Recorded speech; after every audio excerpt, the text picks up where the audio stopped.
պատրաստում են նոր սեպտեմբերյան պատերազմ ծանր հետևանքներ։ Սկսում են խոսել, որ իրենց իշխանության գալու պարագայում սկսելու են վերանայել խաղաղությունը։ Դա ես շատ ուղիղ առանց հետևեթանքի ուզում եմ ասել, որ պատերազմ է Հայաստանի Հանրապետության ոչ միայն տարածքային, այլև ինքնիշխանության կորստով։ Բոլոր այդ ուժերը այսօր հստակ, իմիջիայլոց ասեմ, նրանցից ոմանք ըստ ամենայնի չեն էլ հասկանում ինչ են ասում, որովհետև այն տեքստերը, որոնք իրենք արտասանում են, առնվազն մի մասը,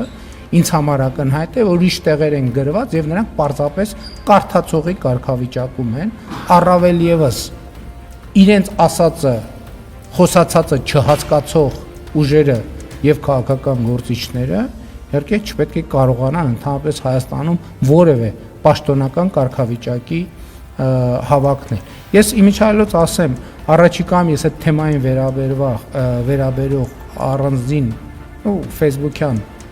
եթեր եմ պլանավորում եւ ես դրան ավելի մանրամասն կանդրադառնամ։ Իմ ասելուց հետո ավելի է ահագնացել, որովհետեւ այդ բոլոր ուժերը ըստ էության հանդես են գալիս խաղաղության ռևիզիայի դիրքերից,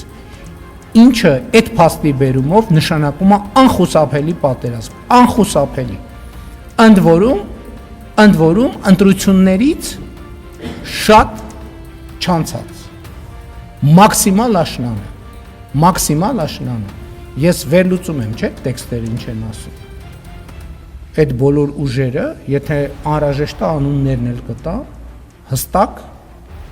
մի մասը ենթադրում եմ չի էլ հասկանում ինչ ասում, բայց իրենք պատրաստում են նոր սեպտեմբերյան պատերազմ ծանր հետևանքներով։